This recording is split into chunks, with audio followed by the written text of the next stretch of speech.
Okay, item 8.5, drainage swale maintenance request at Gilford Glen Road. This is a request for damage from the pre-Christmas storm. Rain washed out the road and washed some of the material into a swale that is on private property. Jimmy, I just point out Mrs. Netto is here tonight as well. All right, good. Okay, thank you.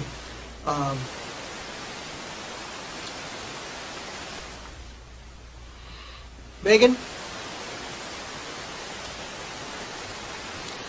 Could you walk us through this, please? Yes. So on, I think it was December, well, 22nd, 23rd, we had a situation where we had extreme water and a lot of culvert pipes clogged everywhere. This was one of them. The culvert pipe clogged, water overtopped the road, went across the road. Because of the frozen snow banks, the water couldn't get to the swale that it's supposed to be in. And so then it ran down the edge of the road, scoured out the entire shoulder, undermined the road quite a bit through the course of the storm, and ended up washing gravel from the road all into the property, silt all toward the property. I spoke to Mrs. Nato a few times about it, I believe, and she can talk to what damage in the house, but visibly the day after the storm, you could see the gravel all over the front yard. So we chatted on several occasions. She explained to me that the swale that runs between her property and the other property that carries the water, I believe, has filled in with silt just over the years and overgrowth and things like that, and that the town had once done repair work on it, maybe, I don't know, it was 25 years ago or something like that, and it sounds like she was looking to have us go in and reestablish that whole swale. So a couple things. So when we went back and did the repair to the road, the pipe was clogged with debris, but the pipe is fully open, there's no failure in the pipe, it's a functioning pipe. So, it's a Mother Nature condition of, we had many pipes clog, and the same situation happened, unfortunately, of water overtopping the road. Again, I definitely feel for her situation, and we talked about it. I told her my understanding was the town is not allowed to spend any public tax money on private property. So when we got the formal request, and I had given her some information to try and file a claim through the FEMA that they were looking for private claims, so I think she went to the fire department about that and stuff. But I don't believe that is going to happen where FEMA is allowing individual claims. So, I'm trying to think what else. Oh, so when we got the letter for the request officially, I researched the RSAs, and the town has a highway drainage maintenance policy just to kind of look at what our authority is in these situations. And to me, it was very clear that we are not allowed to spend money in this situation on a private property. It sounds like per NHMA, New Hampshire Municipal Association, it's not legal to spend public tax money on a private property for the benefit of even a select amount of citizens. And then the drainage policy in particular talks about this exact situation where, you have a Mother Nature event that causes unforeseen impacts. The town is not negligent in any way. There was nothing where it was a failed pipe per se, and we knew it was a failed pipe and we didn't replace it and this issue was caused. It was nothing like that. So I don't feel like the conditions were met that it discusses in the drainage and maintenance policy.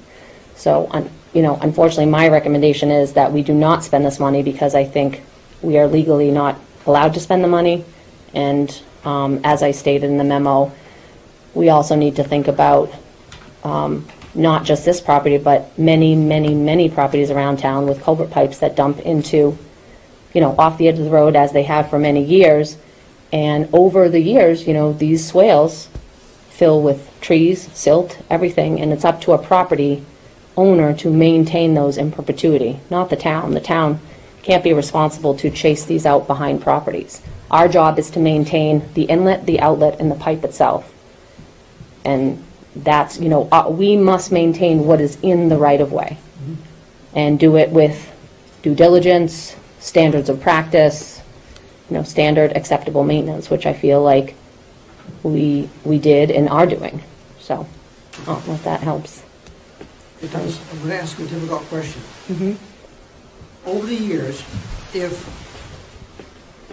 for some reason silt is deposited at the outlet and we go in and maintain the inlet and the outlet and we create a void there, a hole that water comes through and then hits this built up dirt, what happens? So that happens already in many, many places around town, where, you know, I can think exactly, Irish Setter, we just rebuilt that, and we had culvert pipes that didn't even daylight out, you know what I mean? So we tried to raise them where we could with minimal cover, dig the inlet and the outlet, reach as far as we can to just daylight it, but in those cases I, you know, talked to the property owners and told them, you know, you need to try and reestablish this out your backyard. We could come up with a draft basic letter when we run into these situations. We actually were talking about this because this comes up often, where we could send a letter, you know, to a resident stating, we were out there maintaining this and we realize, you know, it appears that the swale in your private property is filling. You know, again, you would state in that, you know, to let you know it is a homeowner's responsibility to maintain this, as the town cannot spend money on private property, blah, blah, blah. I don't know that we can, what authority we have to force them to do it. All that would happen, I think, is, okay, let's say they didn't maintain it, we told them to, we feel like it could cause, like, if their section isn't maintained, and it could cause a failure on our section, and therefore the public's safety is at risk because the road collapses or something extreme, that's a liability. So the property owner could essentially be taking on liability for not maintaining the free flow of water through their property, I believe. So that's my understanding. In an extreme case, okay, is this. You have a culvert pipe that dumps into your property and you say, I don't want that water, and you stick a rock on the end of it. That's, my understanding is you're completely liable for causing a potential failure on the road, or it ices over and someone gets in a terrible accident and you're liable for that. Okay. Good. I appreciate it. Questions of Megan, gentlemen? Not of Megan. Okay. Mrs. Neto, do you have any questions or comments?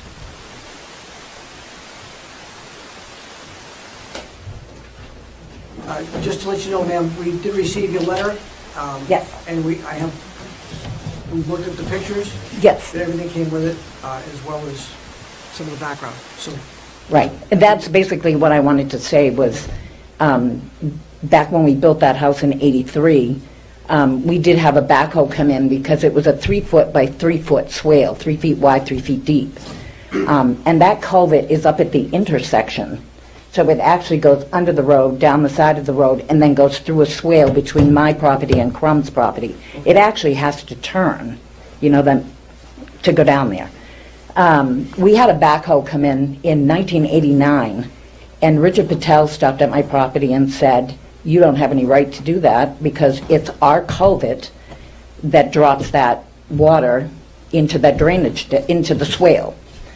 So we said, well, if that's the case, then you maintain it. And he said, nope, it doesn't need to be fixed. Well, at that point, it was 6 feet wide and 2 feet deep. Okay. So I called quite often. I talked with Sheldon Morgan. I talked with Richard Patel. And they came up and dug the swale down because it had filled in. We used to get a lot of water up there that would come down off the mountain. So they did repair it, and I think I included a copy of the orders, you know, where they did repair in '89, with the promise of 1990 coming back and doing a more permanent solution. But the bridge down in the ravine, something happened to that bridge. I don't know if it was the supports, but we got bumped. But what they had done seemed to work. It seemed to take care of the water that was coming through there. So we didn't push the issue. I mean, why fix something that is working? And then when they put Marjorie's Way in, Brian Bailey came down and talked with us to see where the water had gone or where it went. And they did a study up there, and there's like holding tanks, like holding areas for water up on Marjorie's Walk. So we get very little water. So I guess my point to this is, if that wasn't blocked, and that culvert blocks a lot. My husband and I have cleaned that out many times, knowing that if it plugged and overflowed, we would get the bunt. We would get the bunt of that mess. May I interrupt? Does it block at the inlet or the outlet? The inlet. Okay. So it's on the opposite side. Yep, it's the inlet. We've cleaned that out many, many times. So now, because it went over the road and down the side and washed out all the dirt, that swale can't do what it's supposed to do. So I guess my point is, if the town doesn't take responsibility for a swale that directs their water from the culvert, then there's no accountability for the culvert if it blocks. I don't work for DPW. Like, I don't want to get out there and open it up anymore. You know what I mean? I do. But I guess, so I'm going to be back in this situation again and again and again. Okay. I guess this is just me speaking.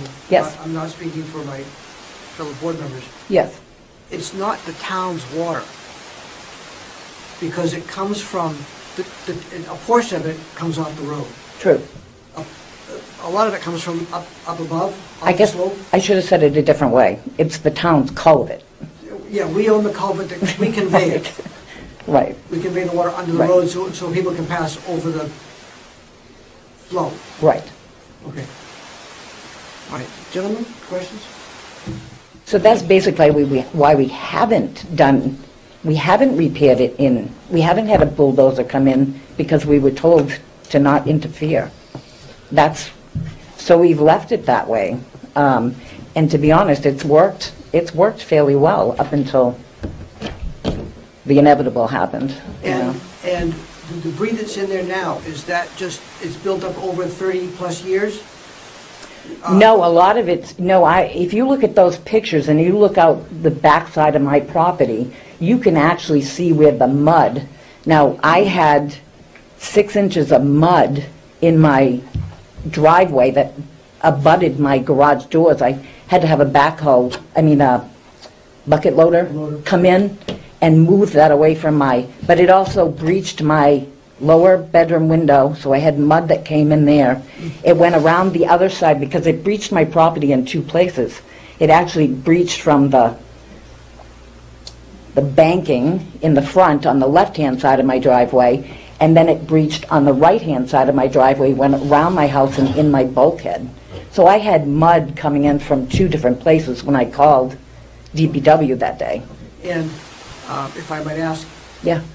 can I assume that you've filed an insurance claim with your carrier? I managed, thank goodness I got home when I did. It wasn't drastic. My son and his wife came up and helped me. We got all the mud and water and cleaned all that up. So the inside is okay. It's more I'm more concerned with the swale not being able to handle the water that's going to come through there. It's just going to overflow my property again. Okay, thank you. Thank you. You all set? Yes, ma'am. Thank you. Yes, Megan? I was just going to mention, one way I explain this situation to different residents when we have these situations is, when you approve a subdivision, you're approving the road and a cross culvert pipe, numerous ones, but like a cross culvert pipe. And you have just lots, just grass, just woods, just lots. And so you're approving for the water to flow from natural to a man-made swale to a culvert, maybe a man-made swale, and then out into the woods. As a subdivision is built, a site person comes in, they build the house, they raise the grades, they add the driveway, they put a driveway culvert in, they make all these changes. And the water that used to just go like that now comes on the swale under the driveway culvert, and then over here. It's moved. The water is moved to accommodate the grading in the new home. So to me, I try and explain that to homeowners that, you know, the grading was changed on this house, so the previous homeowner, the next homeowner, the next homeowner is responsible to maintain that grading that was put in place to suit the home, you know, not the town. You know, so if the home didn't exist and it was just an empty lot, there is no problem. The water takes its natural course. It's because it gets moved, which is totally normal, you know what I mean? But that's kind of one of the ways I try and explain to different people, because this is just such a common thing, that the water cuts across the street but then goes through driveway, culverts, swales, backyards. So I don't know if that... Let's help. Megan, one of the pictures that you supplied shows looks like the shoulder of the road, eroded away. Mm-hmm. What happened to all that dirt? That's what ended up in the yard. Yep. It couldn't get, so again, had the water been able to get through the snow, past the snowbank and out, we wouldn't have lost it, but the water was so, coming down so fast that it churned and chewed out the swale, or sorry, not the swale, the shoulder. It didn't even make it to the swale, and it just blew all out in the whole front yard, down the driveway. Okay. Steve, I saw you had your hand up.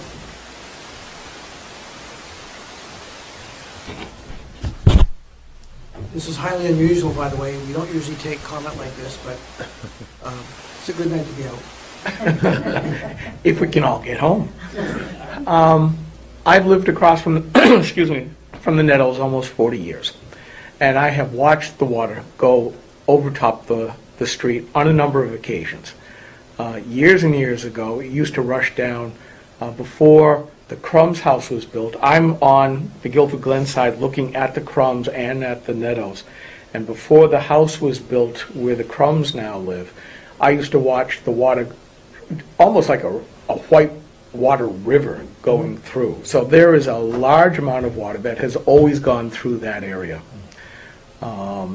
With the culvert, the new topping of the road, the rebuilding of the conduits by the side of the road, it's been okay for the last couple of 3 years. But every time over the last 40 years, when we've had those tremendous storms, I think, you know, if you remember back to the two storms that were once in 100 years, yeah, that water was running. I had to keep my young kids away from the water because it would have just carried them away. That's the velocity and the amount of water. And this storm was just like it. I note that while Megan is trying to defend the town, she puts herself on a point of heads the town wins, tails the town still wins. She puts it that, and if I've gotten it wrong, you know, feel free to tell me, I'm a big boy, but the town is responsible for taking care of the culvert. Then she told the story in relationship to the culverts that were just readjusted, that then that puts the emphasis on the private landowners to make sure that they're not obstructing the culvert. In either case, she's saying that the town is not at fault. Now, I understand big storms and things like that, but essentially that's completely obviating the town from any kind of responsibility for any kind of damage. And I don't think that that's particularly right. Now, I'm not a lawyer. I've not looked up the RSAs, and I don't have the background that Megan does. But just from a standpoint of doing what's right, if it was the town culvert that plugged up for whatever reason, it caused the damage to the road, which the town now has to replace. Only a temporary fix is in at this point. But it's also the result of the town's property not functioning well. Put it in the reverse, and Megan said it a little bit. What if the Nettles hadn't done something correctly, and it had taken out some other town property, because that hill goes down for quite some time, and she owns a bit of property on that frontal side, she would still be responsible for it. So she's getting nailed in the beginning because the failure of the town culvert for not diverting that water the way it's supposed to, And trust me, I can hear it from my house with all the windows shut when there's a large amount of water going through. And now she could be at risk if, the other way around. I don't think that's fair to the residents who essentially own the town rather than the municipality, although that's how the laws are probably written. I think in this case, the town ought to be taking ownership, whether it is legal or not. There is that morality that is involved in this that should say, yep, part of our infrastructure failed. We caused a lot of damage to certainly one resident. I think, given that she is a recent, I'll play the emotional card. She's a recent widow. Her longtime husband died of cancer in COVID just a little while ago. She's all by herself. I would ask that the town show a little bit of niceness here and say, look, we will, at the very least, make sure that that culvert stays open so it doesn't happen again. Obviously, you do have to rebuild the the street. But I believe that the right thing to do is to, again, straighten out that swale as far as the width and the depth, so that if the culvert fails again, there might be a chance for that water to re-divert itself and go in the appropriate places. I think that would be the right thing to do, and I would ask that the three of you selectmen would consider that outside of what is legally responsible. Thank you. Megan, question? You can just stand up. Is the culvert undersized? I'm aware of. I'm just trying to remember if it's 18 or 24. Don't remember the exact size. We understand that was an over-the-top storm. I don't think it. I think if it floods over, it's because there's so many trees there and branches fall and things fall and clog it. I'm not aware that the culvert's been overtopped just because it's wide open, full of water, and it couldn't handle it. But I'd have to ask, such as like Mother's Day floods back in whatever it was, 06, 05. You know what I mean? That kind of situation. I don't know if we've had a situation there. Skip may have seen it when it was fully, flowing full of water, no obstruction, and still couldn't handle it. I'm not aware that has happened yet. But I haven't been here that long. So. All right. Yes, ma'am. Can I just say something? Yes. That swale handles a lot of water, a lot. I don't think so much that the pipe can't handle it. In fact, the fact was that it was plugged. If it wasn't plugged, I think it would have flowed down that swale without any problem, and it jumps out in the back of my property and goes into a pond. Okay. So. Thank you. Mr. Chair. A couple comments, if I may. Yes, please. First of all, when the town prevented the maintenance of that swale back in the 90s, that was wrong. That was just the wrong thing to do. That Mr. Patel, who seems to take the blame for this here, just had no right to prevent that from being done. The town erred back in 1990. If somebody wants to put an excavator on their property and clean out a swale, or redirect the swale, or expand the swale, right, we would encourage that today. Because eventually the town went up and did it. Right. So the town clearly made a mistake back then. That being said, in this particular storm, I don't believe the culvert plugged. The water never got to the culvert because of the snowbanks. Right. That's what I was wondering about. In cases where culverts do plug and the town's road washes out, I have come to this board and recommended that we clean private property under those circumstances. I don't think that's the case here. But our property, the road, washed out onto her property. Absolutely, yes. So why aren't we obligated to clean up the mess? So, in the end, Megan can't do that unless this board authorizes her to work on private property. Right. So, I'm not entirely sure that we're obligated, and I think Mr. Murphy makes a good point about what's the compassionate thing to do here. Mm-hmm. So there's a difference between legal obligation and corporate responsibility, shall we say. Yeah.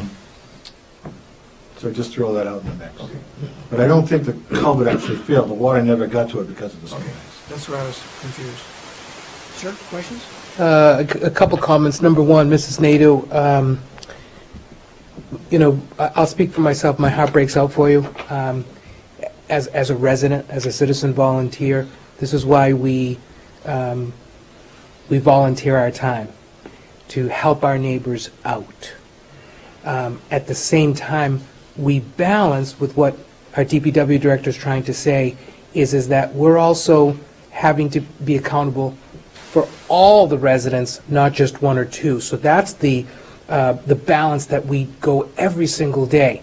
Because if we did something, I'm going to take you out of the position for a second. If we did something for one resident, then you've got the other 400 to say, well, when are you going to come do that exactly that same thing for me? So we balance that and we go, how can we have that spirit of cooperation, that spirit of neighborhood, of community, helping each other out to be able to take care of whatever that need may be, while at the same time making sure that we are responsible for all the residents. That's that fine line, right? I'm a little shocked and to hear, while I can support Mr. Murphy's kindness, thoughtfulness, that neighbor spirit, which I absolutely adore. I was shocked to hear he said whether it is legal or not. I never thought the lip would come out of the lips of Skip Murphy to ever tell a municipality to do something, whether it's legal or not. Please record this. I'll even play it on Granite Rock. No, but like I said, make sure you play the whole audio where I said I adore you, I appreciate what you're saying as a neighbor, because that is the same spirit that we are trying to do, is to help our neighbors out.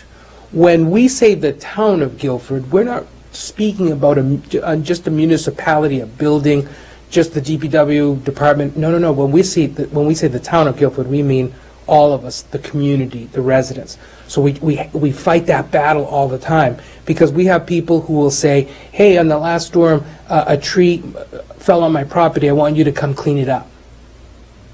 We have those phone calls. No, I agree. But we have those phone calls, and Megan can attest to that. And if we did it for one, why wouldn't we do it for everyone else, right? So that's the balance that we do. But this board has worked extremely hard at saying what is the right thing to do. And I think that's where Mr. Murphy was leading, is what is the right thing? What is the spirit of the community? What can we do? But like I said, I want to underscore the fact that if we created a precedence, we then have to look at the next neighbor who comes in and says, hey, what about my house? What about my culvert? What about this? What about that? Having done this now for almost 17 years, we've had those residents who come in and say, you know, come do my neighborhood, come do my street, come do my driveway, come do this, come do that. It's kind of crazy. So like I said to you, I personally, as a selectman, as your selectman, I want to be here for you, I want to help you, but at the same time, we also have that challenge of what can we do that keeps us also being faithful to the other residents, as well as also doing the legal right thing to do as well. And I hope I've explained myself. Thank you, Mrs. Nadeau. Thank you, Mr. Chair. Me being, also dealing with planning board, and sometimes you see this and you can't always picture it in your head. Even sometimes photos do not do it justice. And I would personally like to be able to go out and see exactly what they're talking about, because right now this is just a vague concept to me. It's like, okay, I see a couple of photos, that doesn't really tell me what's going on. Being able to see it in person, I think, Kevin, you're probably kind of the same way when it comes to some of that type of thing too, is that, okay, I've heard about this, I see a couple of pictures, but I can't put the whole thing together in my head. And I'm more inclined that before we make a decision like this, I would like to go out there and take a look at it. Whether it's with the DPW director, or even just going out and taking a look myself, so I can better picture what's going on. Because it's one thing to talk about, okay, the washout put all this stuff here, okay, but what I can see is that, okay, now I can see what happened this was the town's fault or it wasn't the town's fault or something like that. I want that extra information. It's the only way I can be confident I'm making the right decision one way or the other. Mrs. Nadeau, are you only looking for the town to clean out that culvert? Is that what? Swale. Yeah. I'm sorry, that swale. I mean, I'm not happy about 6 inches of mud all over my property. No, I get it. That's fully landscaped, but yes, because it can't function. It just can't function anymore the way it is. All that, I mean, it did come down the side of the road. It did go through the swale, and I do have photographs that show the swale was full. But the part that came over the road, because the culvert was plugged, is what breached my property. So yes, I mainly want that swale taken care of, because all that dirt that went from the road is now in the backside of my property, and there's a full wall of dirt. I have 2 sheds out there, and right behind the sheds you can actually see where the dirt is actually mounded, and it's kind of trying to make its own Path. But it can't stay, it honestly can't stay the way it is. It won't function. So let me ask again, Mrs. Neto, is it the roadway dirt that's now plugging up the swale? Yes. So it's, for lack of better terms, it's the town's dirt? Yes. In fact, the comment, just to make light of this a little bit, my son was out there taking pictures of what had happened, and DPW was out there putting up cones so that nobody would hit where the road was caving in. Right. And I don't know who he was, but one of the workers said to my son, why did you steal all the town's dirt? And he said, come on down and get it. Because you're more than welcome. And he said, no, we'll be back in a couple of days to clean that up. So but I had a backhoe come in, and it froze immediately. If you remember, right, temperatures went down. Oh, yeah. Sure. And it froze immediately, so I waited a couple of days and they came in and got it. So yes, I'm looking mainly, because the swale will handle that water, especially now that Marjorie's Walk is in. Mm-hmm. We don't get half as much water down there as we used to. It does sound like a babbling brook out there when it gets going, but it will handle it. Thank you. Mrs. Nadeau, let me ask you a question. Yes. Just assume for half a second that the board approves the DPW from cleaning out that swale. Yes. Just assume for half a second. Yes. And if we did, it would be because the town's dirt, for the lack of a better phrase, caused this issue. Right. And again, I'm using lots of ifs. Yeah. If that was the case, you're not stating that we're setting a precedent that every time that swale needs to be cleaned out, that the town is responsible for it in perpetuity. Is that correct? That's a good question. See where I'm going with it? Yes. And I guess the basic thing that I can say is it hasn't been cleaned out for 40 years, and it's been fine. The basic thing was if that culvert hadn't plugged and ran over the road, and I have I don't know if you guys got the pictures, but I sent them. Yeah. You can see that big water mess that's in the Sure. woods there was the block. I get what you're saying. I'm torn. You see what I'm saying? I'm torn. And I think you can see how we're torn. I can, and I fully understand. I'm not the only one that had damage. I get it. I guess I have to go back to, they told me not to touch it. I mean, I honestly would have had that dug out again. Sure. Had they let me do it to begin with, whether they were right or they were wrong. There was something there that they came back and fixed that with a promise of a more permanent fix. Gentlemen, just one more comment. This reminds me very much of the similar situation we had on Old Rachel Road last summer. Over at the Arthur Tilton Farm. Yep. Mr. Chair, I am going to, whether we have to make a motion or not, number one, I publicly say that I appreciate everything that our DPW director and her staff do. We support her and her staff because she is trying to abide by what the law absolutely states, and her responsibility to the residents. We have a terrific DPW director, and her staff that she has raised up and trained up are doing everything they can to meet the needs of the Gilford residents. And we appreciate Megan and her staff 100%. Having said that, Mr. Chair, I'm going to request that we have the DPW clean out that culvert and that swale to make sure that the water runs, simply because it was the dirt from the road that caused it to be clogged and move into that swale. With the understanding in perpetuity that the town of Gilford is not taking responsibility what happens going forward. Because, like you said, this has been good for 40 years. Hopefully we're all around in 40 years. But the reality is, probably, except the young girl that's back there, right? Most of us won't be here, and we don't want to tie a board a decade from now or 4 decades from now. I think I've said that enough, Mr. Chair. Actually, I can agree with that. Second. Any further discussion from the board? All in favor of the motion, please say aye. Aye. Aye. Motion carries unanimously. Mrs. Dell, thank you very much for stating your case so clearly and eloquently.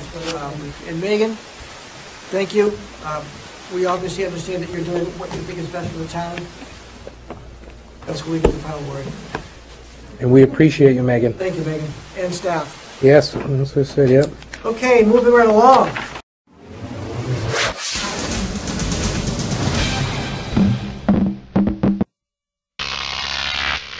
Crop tape.